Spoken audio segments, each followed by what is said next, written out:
이 시간 우리 하나님 말씀 고린도전서 15장 12절부터 20절까지 말씀입니다.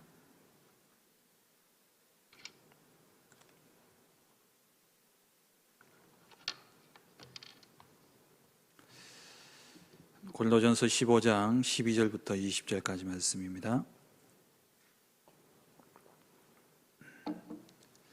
제가 봉독하겠습니다. 그리스도께서 죽은 자 가운데서 다시 살아나셨다 전파되었거늘 너희 중에서 어떤 사람들은 어찌하여 죽은 자 가운데서 부활이 없다 하느냐. 만일 죽은 자의 부활이 없으면 그리스도도 다시 살아나지 못하셨으리라. 그리스도께서 만일 다시 살아나지 못하셨으면 우리가 전파하는 것도 헛것이요 또 너희 믿음도 헛것이며 또 우리가 하나님의 거짓 증인으로 발견되리니 우리가 하나님이 그리스도를 다시 살리셨다고 증언하였습니다. 만일 죽은 자가 다시 살아나는 일이 없으면 하나님이 그리스도를 다시 살리지 아니하셨으리라. 만일 죽은 자가 다시 살아나는 일이 없으면 그리스도도 다시 살아나신 일이 없었을 터이요 그리스도께서 다시 살아나신 일이 없으면 너희의 믿음도 헛되고 너희가 여전히 죄 가운데 있을 것이요 또한 그리스도 안에서 잠자는 자도 망하였으리니 만일 그리스도 안에서 우리가 바라는 것이 다만 이 세상의 삶뿐이면 모든 사람 가운데 우리가 더욱 불쌍한 자이리라. 그러나 이제 그리스도께서 죽은 자 가운데서 다시 살아나사 잠자는 자들의 첫 열매가 되셨도다. 아멘.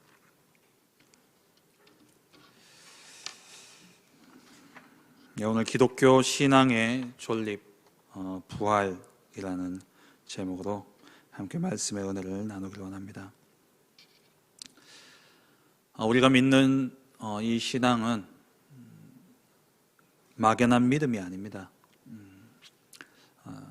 우리가 가지고 있는 기독교의 신앙은 그냥 대충 어렴풋하게 그렇게 알고 믿는 어림짐작으로 믿는 그런 믿음이 아니라는 거예요. 왜 그러냐? 정말 이 기독교의 신앙은 과학보다도 더 과학적이고 그리고 역사보다도 더 역사적인 것이 바로 기독교의 신앙입니다. 왜냐하면 이 기독교의 신앙의 근간은 하나님이 움직여가고 계시기 때문에 그런 것이죠. 이 기독교의 신앙은 말씀에 기초한 신앙입니다. 그래서 우리가 그냥 대충 알고 어림짐작으로 믿고 그렇게 살아가는 신앙이 아니라 말씀으로 하나하나 확인하고 말씀으로 정립되어지고 정리되어지고 그렇게 되어져야 되는 것이 바로 우리 기독교의 신앙입니다. 그래서 우리가 말씀으로 정확하게 신앙을 확인하고 그리고 그 말씀으로 확정되어지면 반드시 그 말씀은 성취되게 되어 있습니다. 그 말씀의 성취 속에서 우리가 확신이 오게 되어지는 것이죠. 믿음으로 오게 되어지는 것입니다. 그래서 우리가 하나님께서 우리에게 주신 복음은 너무나 명확하고 명료하기 때문에 대충 믿어서는 안 되는 것이죠. 항상 말씀으로 확인하고 확정하고 확신해야 됩니다. 바울이 데살로니가를 지나서 베레아에 갔을 때에 그 베레아의 사람들을 평가할 때에 이렇게 이야기했습니다.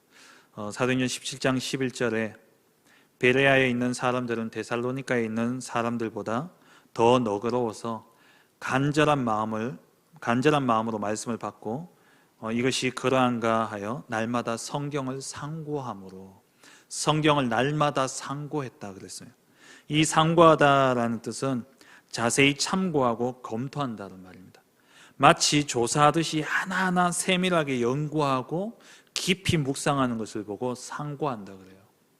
우리가 말씀을 그냥 대충 어림짐작으로 목사님 저렇게 이야기하시는구나, 성경이 이렇게 이야기하고 있구나, 그냥 그렇게 넘길 것이 아니라 강단을 통해서 주어지는 그 말씀을 성경으로 확인하고 그것이 내 마음에 확정이 되어지고 그러면서 내 영혼 속에 말씀이 깊이 묵상되어지는 가운데 확신으로 와줘야 되는 것입니다.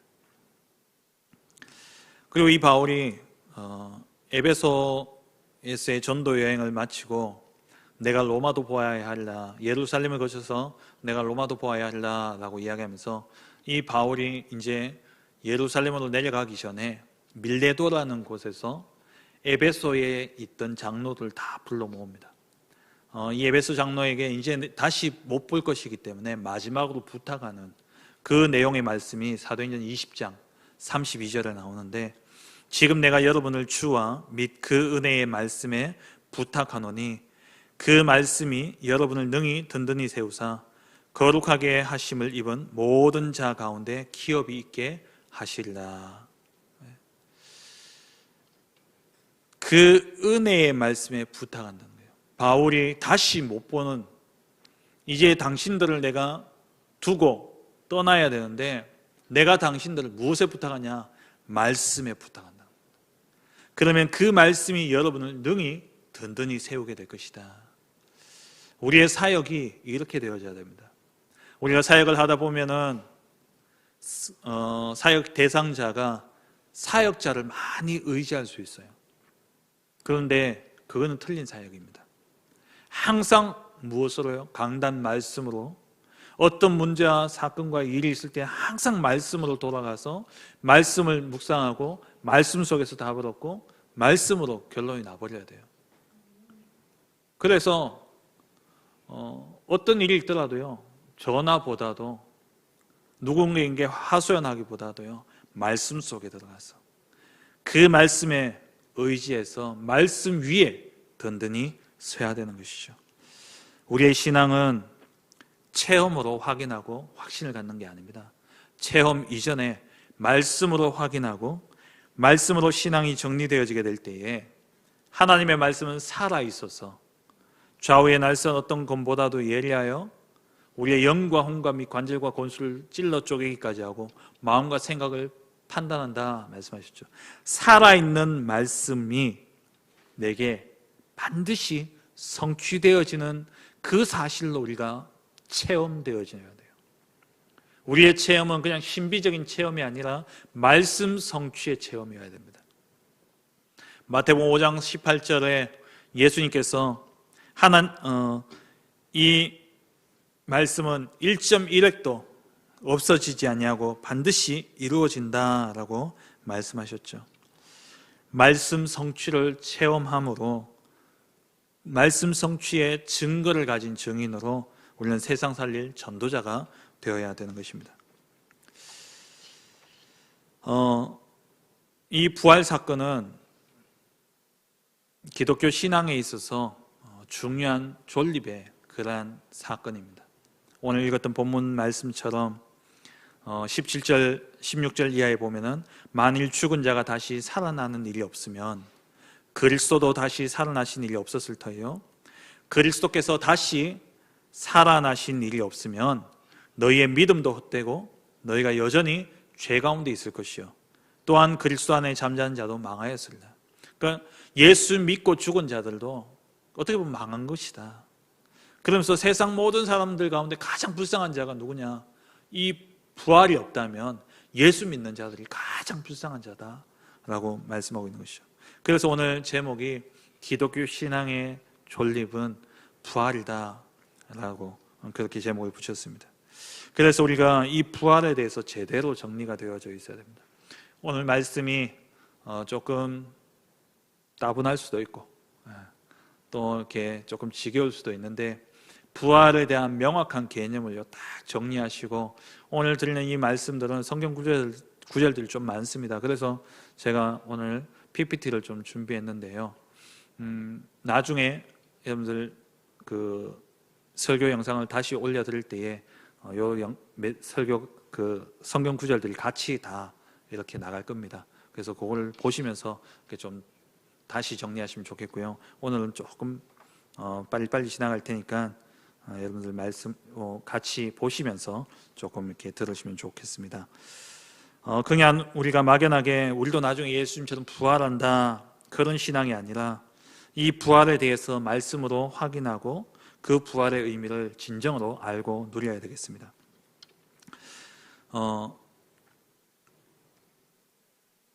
복음이 뭡니까? 복음은 예수 그리스도의 죽으심과 부활이죠. 인간이 절대 해결할 수 없는 근본 문제, 죄와 지옥과 사단의 이 근본 문제를 인간은 절대 해결할 수가 없습니다. 그래서 이 문제를 해결하시고자 하나님께서 그리스도를 이 땅에 보내주셨어요.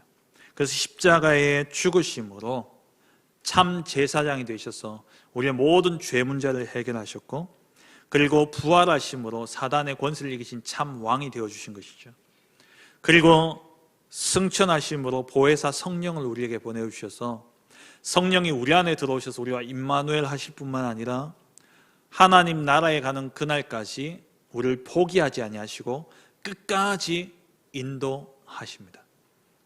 이게 그리스도가 하신 일이죠. 참 선지자로서. 그런 가운데 이 십자가 사건은 사실 승리라기보다도 십자가 사건은 나약한 모습의 인간이신 예수님의 모습을 보여줍니다. 예수님이 십자가 지시기까지 예수님의 마음을 성경에 보면 많이 표현해놨어요. 그 마음의 표현들을 보면 예수님이 참 인간으로 오셨음을 우리가 알 수 있습니다. 히브리서 4장 15절에 우리의 연약함을 동정하지 못하실 이가 아니요 모든 일에 우리가 똑같이 시험을 받으십니다. 인간처럼 오신 것이 아니라 완전한 인간으로 오셨습니다. 인간으로 오셨기 때문에 누구나 가지는 죽음에 대한 두려움, 그리고 고통에 대한 두려움, 고난에 대한 두려움을 통해서 한없이 연약하고 나약한 인간의 모습을 예수님이 보여주셨어요. 요한복음 13장 21절에 예수님 십자가에 못 박히시기 전날 마가다락방에서 제자들과 함께 세족식을 하시고, 그러면서 예수님이 제자들에게 하시는 말씀입니다.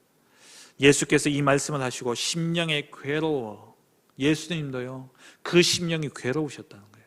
십자가 사건을 생각하니까 십자가를 져야 되고 그 고통과 고난을 당해야 되는 그것을 생각하니까 예수님의 마음이 너무 괴로웠다라는 겁니다.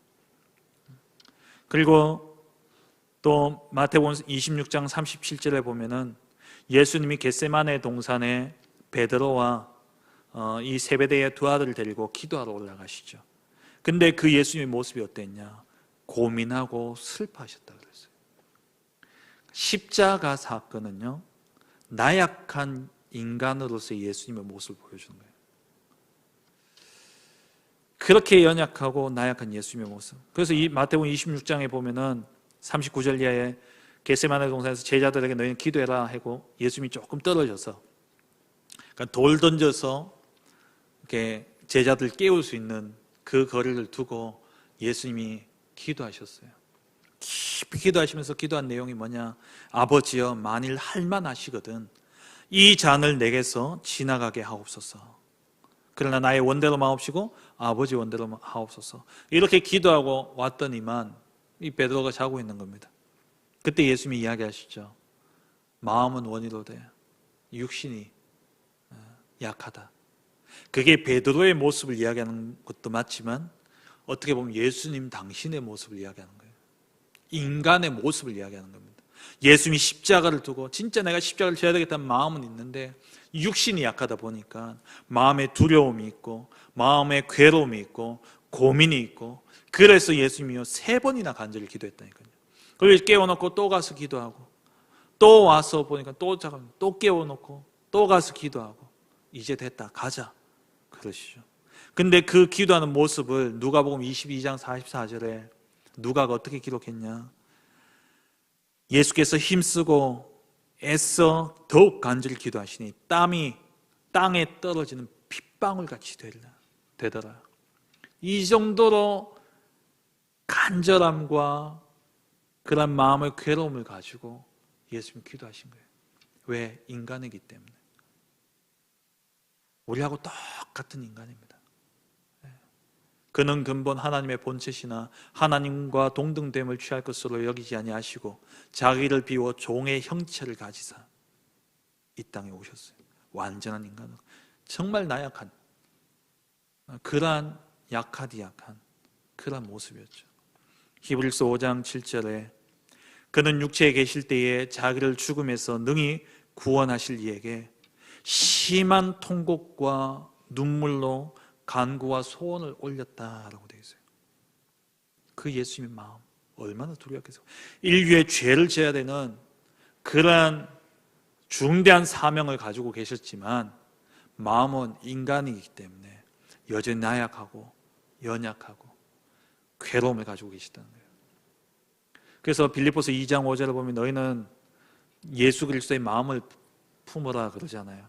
그 마음이 뭐냐? 가난한 자를 사랑하고 사랑이 넘치고 이게 아닙니다. 그 말씀 쭉 읽어보면 뭐냐? 죽기까지 말씀에 복종하는 삶. 그 마음을 우리가 품으라는 거예요. 죽기까지 말씀에 복종하는 삶. 내가 할 수 없지만 인간이기 때문에 연약해서 할 수 없지만 하나님이 내게 능력을 주셔서 아버지의 뜻이거든 내 원대로 말고 아버지의 원대로 하옵소서. 아버지의 뜻이거든 이 잔을 내가 지나가지 못하게, 그러니까 이 십자가를 내가 질 수 있는 힘을 달라고 기도하신 것이죠. 십자가 사건은 나약한 모습의 그러한 예수, 참 인간의 모습을 이야기합니다. 그래서 우리가요 십자가 사건만 있으면 안 돼요. 뭐가 있어야냐? 부활 사건입니다. 부활은 뭐냐? 반대로 승리와 능력의 예수님을 나타내는 거예요. 그리스도로 오신 참 하나님이신 예수 그리스도의 모습이 무엇으로 나타나냐? 부활로 나타난 겁니다. 부활은 승리입니다. 십자가 사건은 세상이 볼 때는 진 사건처럼 보여져요. 십자가에 죽으셨으니까 저 유대인들이 이긴 것처럼 보여지죠. 근데 거기서 끝나면 안 된다는 거예요. 그래서 복음은 예수 그리스도의 십자가와 함께 반드시 뭐가 있냐? 부활 신앙이 같이 있어야 됩니다. 우리도 세상 앞에서 때로는 연약하고 흔들리죠. 당연한 겁니다. 그렇게 흔들리고 연약한 모습을 볼 때 왜 그러냐? 그렇게 이야기해서 안 돼요. 예수님도 연약하고 예수님도 괴로워하셨고 예수님도 슬퍼하셨습니다. 그 예수님께서 부활하셔서 죽음의 세력을 이기신 것이죠. 죽음을 이기시고 부활하시고 그리고 이 죽음 가운데서 승리하신 것입니다. 그래서 우리도 두려움과 고난이 찾아올 수, 고민이 찾아올 수 있고 두려움이 찾아올 수 있고 염려와 근심이 찾아올 수 있습니다. 그래서 부활의 첫 열매 되신 그 그리스도를, 승리하신 그리스도를 우리가 굳게 붙잡아야 되는 것이죠.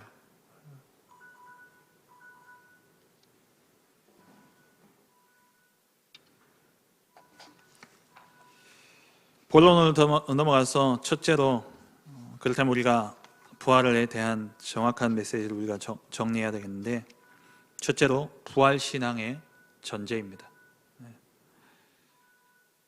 우리가 부활신앙에 있어서 먼저 전제해야 될 것은 뭐냐? 분명한 역사적인 사건이라는 거예요. 부활은 그냥 우리의 마음의 믿음으로만 있는 것이 아니라, 믿음의 선조들이 그냥 가졌던 신앙으로만 존재하는 것이 아니라 분명한 역사적인 사건입니다.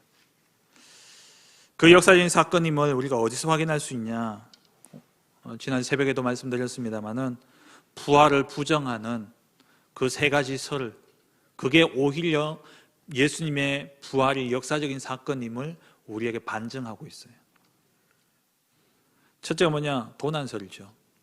마태복음 28장 12절에서 13절에 보면은 군병들이 대제사장에게 가서 알리니 그들이 장로들과 함께 모여 의논하고 군인들에게 돈을 많이 주며 제자들이 밤에 와서 잘 때 도적질해서 갔다 하라. 이 군인이 무덤을 지키고 있었는데 자고 일어나 보니까 돌이 옮겨져 있고 이 예수님이 시신이 없는 거예요. 그래서 두려움 가운데 대제사장에게 찾아가서 이 예수님이 시체가 없다, 정말 부활하신 것 같다 라고 이야기하니까 대제사장들이 돈을 줘서 도적질해서 갖다 해라 시킨 거예요. 이게 역사의 기록에 남아있다니까요. 이게 오늘 말씀에 기록되어 있잖아요. 마태가 딱 기록한 거예요. 뭐까지? 돈 주면서 훔쳐갔다 해라 하는 그 말까지 딱 기록되어 있는 겁니다. 그리고 기절설은 뭡니까? 덜 죽였다는 거예요. 예수님 덜 죽었다. 그 말은 반대로 살아서 움직이고 계신다는 거예요. 그러니까 분명히 죽어서 시체로 무덤 안에 있어야 되는데 무덤에 있지 않고 살아서 걸어 다녔다는 겁니다. 도난설은 뭐냐? 무덤이 비어 있다는 거예요. 무덤에 시체가 없으니까, 시체가 있으면 시체 훔쳐갔다는 이야기를 왜 하겠습니까? 무덤 안에 시체가 없으니까 이거를 부활은 막아야 되겠고, 그래서 제자들이 훔쳐갔다 이야기한 거예요. 또 기절설은 예수님이 돌아다니는 것을 사람들이 본 겁니다. 그러니까 덜 죽였다. 근데 이게 말도 안 되는 게, 창이 찔려가지고 피와 물을 다 쏟으신, 십자가에서 손과 발이 못 박혀서 그렇게 쓰러져 있던 분이 어떻게 도를 열고, 그러니까 이 유대 지방의 무덤은 우리나라 무덤하고 다르잖아요. 우리나라는 땅을 파서 매장하지만 유대 쪽에는 사막 기후다 보니까는 돌도 이렇게 깎으면 쉽게 깎이잖아요. 그래서 카타콤을 만들 수 있었던 이유가 뭐냐니까, 긁으면 그냥 이렇게 긁혀지는 거예요. 사암이라 그럽니까? 예. 그래서 긁으면요 이렇게 파지고 그래요. 그래서 그렇게 바위를 파고, 그리고 거기에 시체를 넣고, 굴을 만들어서 시체를 넣고 큰 돌로 막는 겁니다. 그게 무덤이에요. 근데 이 돌을 어떻게 옮기고 나옵니까? 그리고 세 번째, 이들이 이야기하는 게 환상설이죠. 그 말은 뭡니까? 누군가가 봤다는 겁니다. 읽진 않았습니다만은 고린도전서 15장 5절, 6절, 7절에 보면은 베드로에게, 게바에게 보이시고 후에 12 제자에게와 그 후에 500여 형제에게 일시에 보이셨나니, 또 그 후에 야고보에게 보이셨고 그 후에 모든 사도에게 보이셨어요. 그러니까 본자가 있다는 거예요. 예수님이 살아나신 것을 본 자가 있다는 겁니다. 이거를 본 사람들은 있는데 이것을 부정하도록 하기 위해서 어떻게 했냐? 저들이 너무 부활을 사모해가지고 환상을 봤다. 그렇게 해서 이제 환상설을 퍼뜨린 겁니다. 그런데 반대로 본 사람이 있다는 걸 이야기하고 있는 거예요. 예수님 부활하신 것을 본 사람들이 있다는 거예요. 그 말은 뭡니까? 예수님 부활하셨다는 겁니다. 그리고 이번 주 강단 말씀에 이야기하셨던 것처럼 그 전에 예수님 십자가에 죽으실 때 피와 물을 쏟으셨다라고 말씀하고 있죠. 요한복음 19장 32절에서 35절 말씀에 보면은 군병들이 유월절이 되기 전에 시체를, 그러니까 이 유대인들이 유월절에 시체를 매달아 놓는 것은 그거는 율법에 어긋나기 때문에 그 시체를 이제 죽이든지 그렇게 해서 시체를 내려달라라고 이야기하죠. 그래서 군인들이 이게 살아있는 사람을 죽이려고 그래서 이제 간 겁니다. 그래서 예수님 양쪽에 있던 그러한 도적들은 다리를 꺾어가지고, 그래서 피가 이제 밑으로 다 흘러내리도록 해가지고 빨리 죽도록 하게 하기 위해서 다리를 꺾어요. 근데 예수님은 이미 죽으신 것을 보고 다리를 꺾지 않았다 그랬죠. 그러면서 군인이 창으로 옆구리를 찌르니까 곧 피와 물이 나오더라. 의학적으로 이 심장이 크게 이렇게 충격을 받으면은요, 그럼 심장이 멈추면은 거기에 이렇게 피가 모이게 되어지는데, 그게 이제 물이 같이 이렇게 고인다고 합니다. 그래서 죽으면은 그 피가 살아있는 사람은 적혈구 때문에 심장이 콱콱 이렇게 펌프질을 해주기 때문에 적혈구와 그 혈청이라 그럽니까? 예, 혈장이라 그럽니까? 그게 같이 이렇게 혈장이 같이 섞여서 그렇게 흘러가는데, 심장이 멎어버리면 적혈구가 무겁기 때문에 이렇게 밑으로 깔아앉는답니다. 그리고 이제 혈장이 분리되어진대요. 죽으면. 그러니까 심장이 멎었다면 죽었다는 거죠. 그렇게 되어지면서 이제 피와 물이 쏟아졌다, 이 말은 완전히 죽었다라는 것을 의미한다라고 그렇게 기사에 나온 것을 보았는데요. 피와 물이 나왔다는 것은 완전히 죽으셨다는 거예요. 그리고 예수님이 죽으셨을 뿐만 아니라 이번 주 강단 말씀처럼 무덤에 비어 있었고, 그리고 예수님을 둘러쌌던 수위가 껍데기만 남고 그 시신은 없어졌다는 거죠. 부활은 분명한 역사적인 사건입니다. 현대 신학자들이 이게 안 믿어지니까 우리가 부활의 신앙만 있으면 된다라고 이야기해요. 그게 뭐 중요하냐? 예수님 죽었다가 살아났느니 부활이 2000년 전에 있었던 사건인데 그게 오늘 우리가 꼭 있어야 된다. 그게 무슨 필요가 있냐? 오늘 우리가 그냥 부활의 신앙만 가지면 되지 않냐라고 이야기해요. 이거는 정말 어리석은 이야기죠. 부활은 반드시 역사적인 사건입니다. 그럼 이 부활에 대한 성경적인 증거가 있습니다. 부활의 사상은 구약에도 나오고 있죠. 이사야 26장 19절에 보면은 주의 죽은 자들은 살아나고 그들의 시체들은 일어나리이다. 부활에 대한 구약의 예언이 이루어지고 있는 것이죠. 그리고 욥기서 19장 26절에 보면은 내 가죽이 벗김을 당한 후에도 내가 육체 밖에서 하나님을 보리라. 육체 밖에서 하나님을 본다. 죽음과 함께 부활을 의미하는 것입니다. 그리고 에스겔서 37장 1절 10절 잘 아는 말씀 아닙니까? 마른 뼈가 살아나는, 이게 유다의 회복을, 포로로 끌려갔던, 바벨론의 포로로 끌려갔던 유대인들이 유대 나라가 회복되어지는 그것을 의미함과 동시에 실제적인 부활의 역사를 이야기하고 있는 것이죠. 그리고 다니엘서 12장 2절에 보면은 자는 자 중에서 많은 사람이 깨어나 영생을 받는 자도 있겠고 수치를 당하여서 영원히 부끄러움을 당할 자도 있을 것이며, 자는 자 중에서 많은 사람이 깨어난다. 부활을 이야기하고 있는 것이죠. 그리고 히브리서 11장에 보면은 아브라함도 이 부활 신앙을 가지고 있었던 것 같습니다. 히브리서 기자가 기록하기를 아브라함이 이삭을 드릴 수 있었던 것이 히브리서 11장 19절에 그가 하나님이 능히 이삭을 죽은 자 가운데서 다시 살리실 줄로 생각한지라. 부활의 신앙을 가지고 있었다는 거죠. 이 부활의 신앙이 계속 흘러왔습니다. 이게 즉흥적이고 그냥 갑자기 이루어진 사건이 아니라 하나님의 완벽한 계획 속에 예언되어졌던 그런 사건이죠. 이게 신약으로 와서 예수님께서 부활의 첫 열매가 되셨고, 거기서 끝나지 아니하고 고린도전서 15장과 데살로니가전서 4장에 보면은, 또 계시록에 보면은 우리 인간들도 부활할 것을 말씀하고 있죠. 부활은 성경의 말씀대로 이루어지는 것입니다. 그렇다면 세 번째로 부활이란 무엇이냐? 부활은 첫째로 우리가 죽었다가 부활할 때에 다른 몸으로 부활하는 게 아닙니다. 우리가 가지고 있는 이 육신 그대로 부활하는 거예요. 근데 이 육신이 어떻게 되어지냐? 변화되어진다는 겁니다.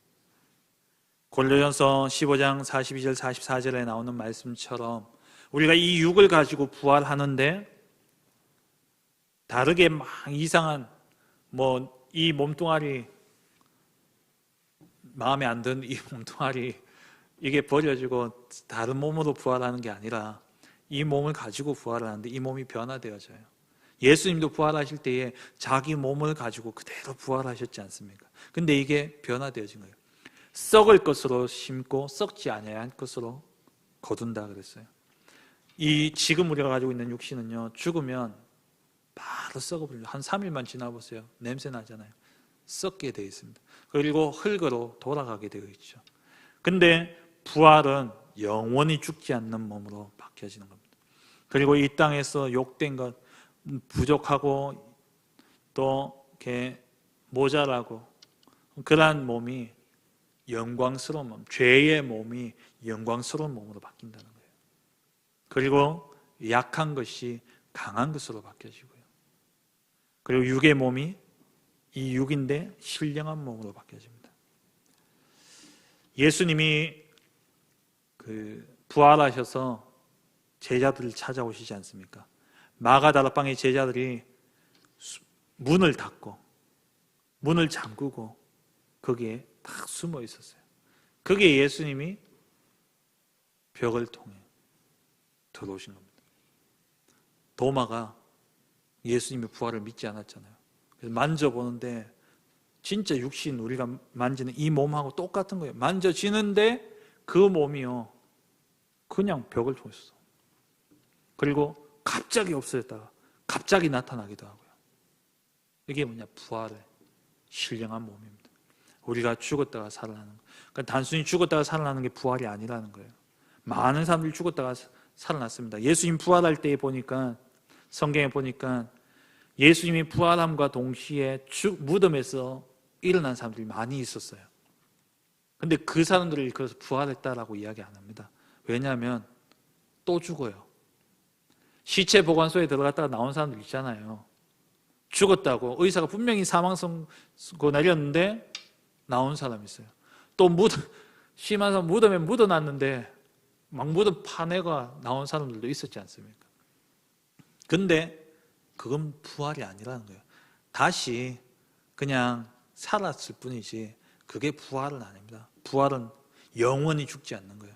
그렇게 살아났다가 또 죽었다니까요. 그들은 역사상에 죽었다가 살아난 사람들 많이 있습니다. 근데 그게 부활이 아닙니다. 부활은 뭐냐?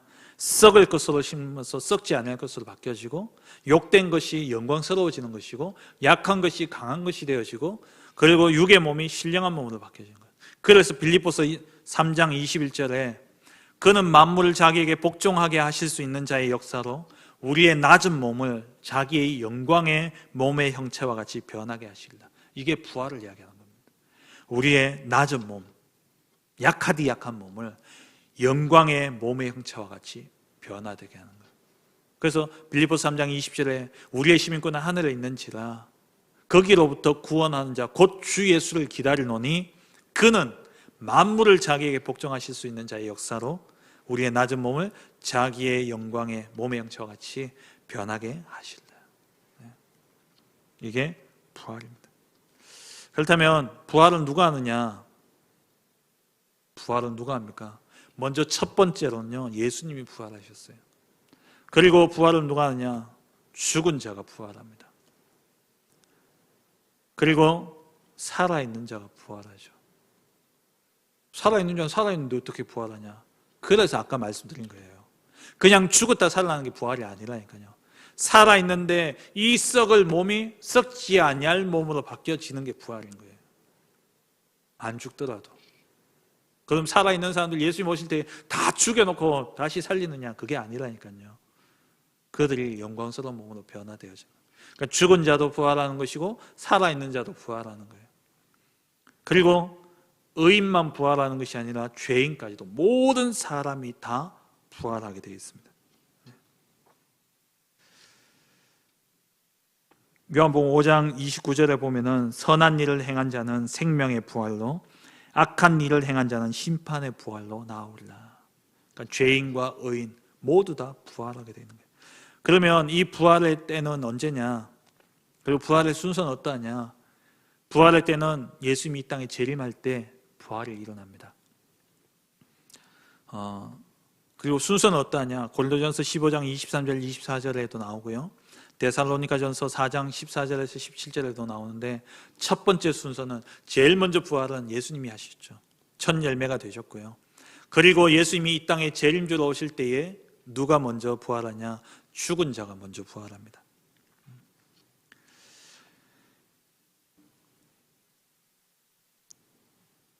데살로니가전서 4장 15절에 우리가 주의 말씀으로 너에게 이것을 말하노니 주께서 강림하실 때까지 우리 살아남아 있는 자도 자는 자보다 결코 앞서지 못하리라. 죽은 자가 먼저 부활하고요. 그 다음에 살아있는 자가 부활하는 겁니다. 이게 부활이 언제 이루어지냐? 예수님이 이 땅에 재림주로 오실 그때에 모든 인간은 부활하게 돼요. 의인이나 죄인이나 다 부활하는데 먼저는 죽은 자가 부활하고 그리고 살아있는 자가 부활하게 됩니다. 의인은 생명의 부활로, 죄인은 사망의 부활로 심판의 부활로 그렇게 나오게 되는 것이죠. 그럼 여기서 우리가 궁금한 것이 하나 있죠. 그게 뭐냐? 그러면 죽고 부활할 때까지 그 사이에 우리는 어디 있냐? 지난 새벽기도 때도 조금 말씀을 드렸습니다만은 우리가 사실 이것을 너무 따지고 들어갈 필요는 없어요. 성경 말씀 그대로 믿으면 됩니다. 성경은 뭐라고 되어 있습니까? 죽으면 천국 간다 그랬어요. 천국에 가는 겁니다. 영적인 이 우리의 영혼은 육신과 나뉘어져서 천국에 가요. 또 반대로 하나님 모르는 사람은 죽으면 지옥 갑니다.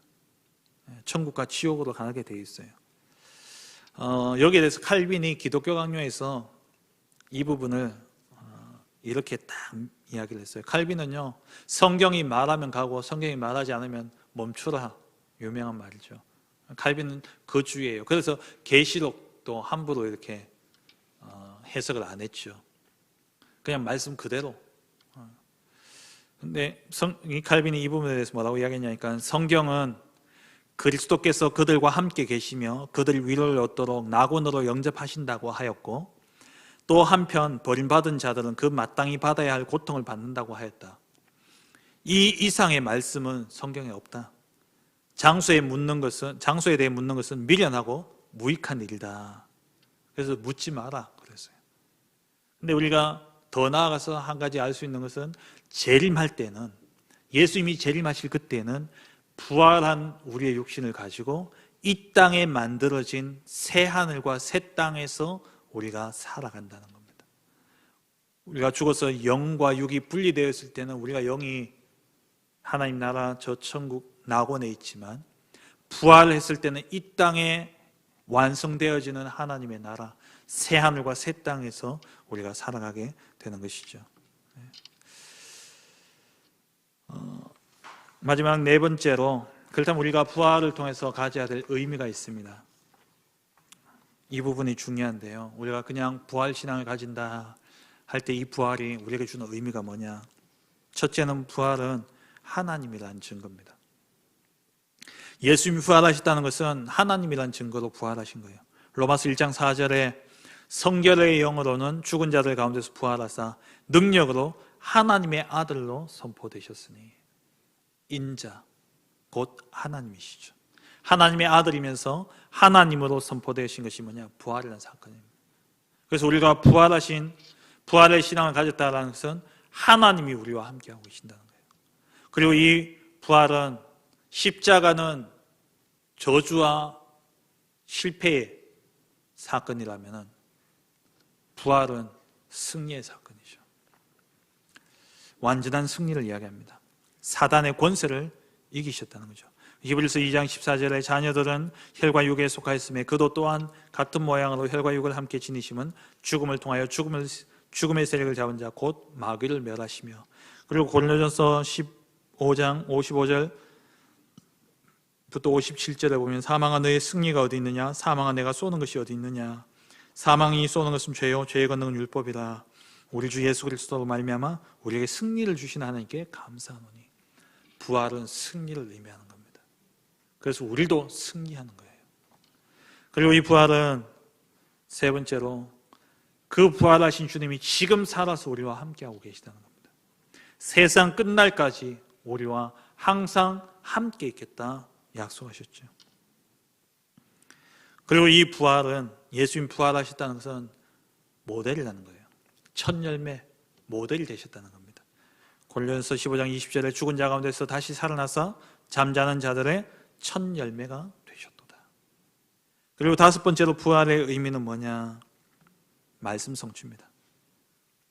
고린도전서 15장 3절 4절에 성경대로 그리스도께서 우리를 위하여 죽으시고 성경대로 사흘 만에 다시 살아나셨습니다. 우리가 부활의 신앙을 가진다는 것은 곧 말씀 성취의 그 증거를 우리가 붙잡는다는 거예요. 그리고 여섯 번째는요, 구원의 완성을 의미합니다. 이 구원이 십자가 사건으로 끝나면 어떻게 보면 죽음으로 죄의 대가를 지불하고 끝나버리면 진 겁니다. 그런데 거기서 미완성인데 부활하심으로 구원을 완성하신 거예요. 히브리서 9장 28절에 구원에 이르게 하기 위하여 죄와 상관없이 자기를 바라는 자들에게 두 번째 나타나시리라. 두 번째 나타난다는 건 뭡니까? 재림주로 이 땅에 오실 때에 부활의 역사가 일어나는 것이죠. 죄와 상관없이 구원에 이르게 하기 위해서. 그래서 우리가 구원을 이야기할 때에 빌립보서에 그런 말씀이 나오잖아요. 너희가 구원을 두려움과 떨림으로 이루라라고 이야기해요. 구원 받았는데요, 구원을 이루라 그러잖아요. 그래서 중요한 신학적인 그런 부분이 뭐냐니까 이미와 아직의 긴장 속에 있다는 거예요. 우리가 이미 예수님을 영접함으로 하나님의 자녀가 되었음에도 불구하고 우리 육신이 아직 육신의 구원받지는 않았다는 겁니다. 육의 구원은 언제 이루어집니까? 영의 구원은 예수 믿는 순간 이루어지지만 육의 구원은요, 부활할 때 이루어지는 거예요. 부활할 때. 우리가 부활할 때 육의 구원이 이루어지는 겁니다. 우리가 육신의 죽음을 당하면은 영혼은 구원받아서 천국에 가지만 육신은 죽음에 그대로 머물러 있잖아요. 구원이 이루어지지 않은 겁니다. 근데 이 구원이 언제 이루어지냐? 두 번째 나타나실 때에 구원에 이르게 하는 겁니다. 그래서 부활은 구원의 완성이에요. 그래서 우리는요, 부활의 신앙을 꼭 가져야 되는 겁니다. 로마서 4장 25절에 우리를 의롭다 하시기 위하여서 살아나셨다 그랬어요. 우리의 구원을 완성하시기 위해서 예수님이 부활하신 겁니다. 그리고 일곱 번째로 부활에 주는 의미는 뭐냐? 성령으로 완전히 우리를 보장하셨다는 겁니다. 성령으로 우리를 끝까지 책임지시고 보장하셨다는 거예요. 요한복음 16장 7절에 내가 떠나는 것이 너에게 유익이라. 내가 떠나가지 아니하면 보혜사가 너에게 오지 아니할 것이다. 내가 가면 그를 너에게 보낼 텐데 그가 와서 죄에 대해 의에 대해 심판에 대해 세상을 책망하시리라. 우리를 죄 가운데서 심판 가운데서 의로 우리를 지키신다는 거예요. 끝까지 우리를 보장하신다는 겁니다. 그리고 여덟 번째 부활의 의미가 뭐냐? 영원한 생명, 영생을 주신다는 겁니다. 요한복음 11장 25절 26절에 나는 부활이요 생명이니 나를 믿는 자는 죽어도 살겠고 무릇 살아서 나를 믿는 자는 영원히 죽지 아니하리라. 아까 부활 말씀드렸잖아요. 죽은 자가 먼저 살아나고 살아서 나를 믿는 자는 영원히 죽지 않는다. 살아서 부활의 모습으로 변화되어진다는 겁니다. 그래서 영원한 생명을 얻게 되어지는 것이죠. 그리고 마지막 아홉 번째로 부활의 의미는 뭡니까? 새로운 삶이 주어졌다는 겁니다. 골로새서 15장 22절에 모든 사람이 죽은 것 같이, 아담 안에서 모든 사람이 죽은 것 같이 그리스도 안에서 모든 사람이 삶을 얻으리라. 새로운 삶을 얻게 되어진 것이죠. 부활은 우리에게 주어진 약속입니다. 우리가 영의 부활은 예수님 믿고 영접하는 순간 이루어졌지만 우리의 육의 부활, 완전한 부활은 이 땅에 예수님이 재림주로 오실 그때에 우리의 육신이 무덤 가운데서 일어나서 우리의 영과 함께 부활로 완전한 구원을 이루기 위해서 부활하게 되어지는 것이죠. 그래서 우리가 이 부활에 대한 의미를요 제대로 알고 있어야 돼요. 이 의미를 알고 부활을 생각해야 됩니다. 그래서 우리는요 절대 실패할 수 없는 존재입니다. 왜? 승리하기 때문에. 그리고 우리는요 하나님이 우리와 함께 하십니다. 왜? 부활하셨기 때문에. 그리고 예수님이 부활하신 것처럼 우리도 또한 부활할 것이고, 우리는 연약하고 모자라지만 반드시 이 구원은 완성되어질 것이고, 하나님 성령께서 우리를 끝까지 책임지시고 끝까지 인도하실 것입니다. 완전하게 우리를 보장하십니다. 영원한 생명이 우리에게 주어져 있고 새로운 삶을 얻었어요. 그래서 말씀을 맺겠습니다. 그래서 우리의 결론은 뭐냐? 이번 주 강단 말씀이에요. 새로운 시작입니다. 우리가 이런 부활의 축복을 받았기 때문에 이제 이 부활의 의미를 알고 새로운 삶을 시작해야 돼요. 이 땅에서의 시작, 새로운 시작을 해야 됩니다. 뭡니까? 나를 버리고 물질, 육신, 세상적인 것을 버리고 온전히 하나님의 것을, 영원한 하나님을 바라보고 하나님의 영광을 위해서 살고 하나님의 나를 위해서 우리가 살아가야 되는 것이죠. 그리고 우리는 세상 살릴 전도자로서 살아가야 됩니다. 세상 살릴 전도자. 부활은 살리는 겁니다. 부활은 살리는 사건이에요. 우리가 이 부활의 신앙을 가졌다는 것은 우리도 또한 세상을 살릴 자로 서야 된다는 것입니다. 그리고 진짜 부활은 언제 이루어지냐? 영원한 그날에 이루어질 것이기 때문에 영원한 그날을 바라보며 우리가 때로는 연약해서 흔들릴 때도 있고 무너질 때도 있습니다. 그게 십자가예요. 십자가 앞에서 우리는요 그렇게 무너질 수 있습니다. 근데 거기서 끝나지 않고 우리는요 부활했다는 거예요. 완전히 승리했다는 겁니다. 그래서 부활 신앙을 가지고 우리는 끝까지 승리하며 흔들리지 않냐고. 흔들릴 수 있지만 그 흔들리는 가운데 부활의 신앙을 다시 한번 붙잡을 때에 우리는 어떤 사단의 괴계도 이기게 되어지고 영원한 완전한 승리를 누리게 되어지는 것이죠. 예수님이 부활하셨습니다. 부활하셔서 뭘 하셨습니까? 40일 동안 모아놓고 하나님 나라의 일을 말씀하셨어요. 하나님의 나라를 이루는 그 일을 부활하셔서 맡기신 겁니다. 저와 여러분들이 예수님의 믿음으로 말미암아 부활하신 주님이 우리 안에 들어오셔서 우리를 만나 주셨어요. 그럼 우리의 삶은 뭐 해야 됩니까? 지상 대명령. 모든 민족으로 제자를 삼아라. 천하 만민에게 복음을 전파해라. 땅끝까지 증인되리라. 그게 우리의 사명입니다. 그게 부활 신앙을 가진 자의 올바른 삶입니다. 살리는 자, 전도자의 삶. 참된 부활의 올바른 의미를 깨닫고 전도자의 삶을 누리는 새로운 시작을 하는 우리 모든 성도님들 되어주시길 주의 이름으로 축원합니다. 하나님 감사합니다. 예수 그리스도께서 십자가에 죽으시고 부활하심으로 부활의 첫 열매가 되셔서 우리도 그 부활의 신앙을 가지고 하나님 살아가게 하시는 은혜 감사합니다.